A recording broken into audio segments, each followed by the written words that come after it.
తెలుగు రాష్ట్రాల్లో ఎన్నికలు దగ్గర పడుతున్న కొద్దీ నోట్ల కట్టలు గుట్టలు గుట్టలుగా బయటపడుతున్నాయి. కోట్ల రూపాయలు స్వాధీనం చేసుకుంటున్నారు.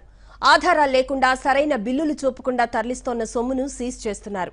ఎన్నికల కోడ్ అమల్లోకి వచ్చినప్పటి నుంచి దేశవ్యాప్తంగా ఇప్పటి వరకు 377 కోట్ల నగదు స్వాధీనం చేసుకోగా ఏపీలోనే 97 కోట్లు సీజ్ చేశారు.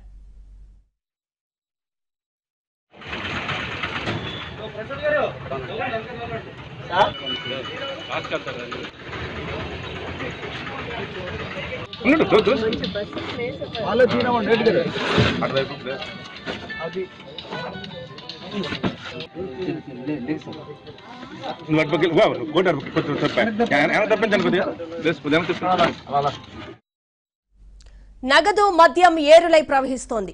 పోలీసుల తనిఖీల్లో పట్టుబడుతోన్న డబ్బుల లెక్కలు చూస్తే కళ్లు బైర్లు గమ్ముతున్నాయి.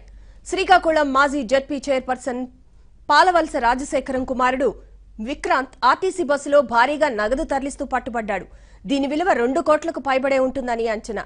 విశాఖ నుంచి పాలకొండ వెళ్తోన్న ఆర్టీసీ బస్సులో తనిఖీలు చేస్తుండగా 3 బ్యాగుల్లో భారీ నగదు తరలిస్తున్నట్లు పోలీసులు గుర్తించారు. వైసీపీ నేత విక్రాంత్ను పోలీసులు అదుపులోకి తీసుకున్నారు. పాలకొండ రాజం వైసీపీ ఎమ్మెల్యేల ఎన్నికల ఖర్చు కోసం ఈ డబ్బును తీసుకువెళ్తున్నట్లు పోలీసులు అనుమానిస్తున్నారు. 3 బ్యాగుల్లో అన్ని 500, 2000 నోట్లే ఉన్నట్లు పోలీసులు గుర్తించారు.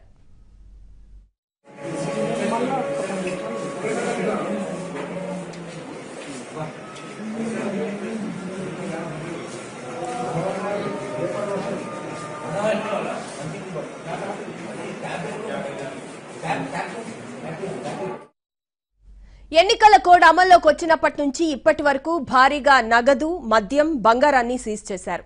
మార్చి 18 నుంచి పలు రాష్ట్రాల్లో అక్రమంగా తరలిస్తున్న 377 కోట్లకు పైగా నగదును స్వాధీనం చేసుకున్నారు.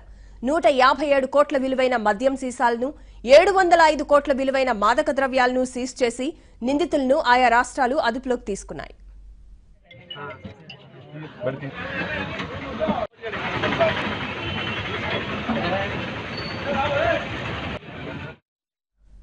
రాష్ట్రంలోని వివిధ ప్రాంతాల్లో జరిగిన సోదాల్లో ఇప్పటి వరకు 97 కోట్ల 26 లక్షల నగదు, 92 కిలోల బంగారం, 267 కిలోల వెండి పట్టుకున్నట్లు సీఈఓ ద్వివేది తెలిపారు. 1203 కేజీల గంజాయిని పోలీసులు స్వాధీనం చేసుకున్నారని చెప్పారు. 5 కోట్లకు పైగా విలువైన వివిధ రకాల వస్తువులు పట్టుకున్నామన్నారు. 999 వాహనాలను సీజ్ చేసినట్లు చెప్పారు. ఎక్సైజ్ శాఖ 21 కోట్ల విలువైన మద్యాన్ని సీజ్ చేసిందన్నారు.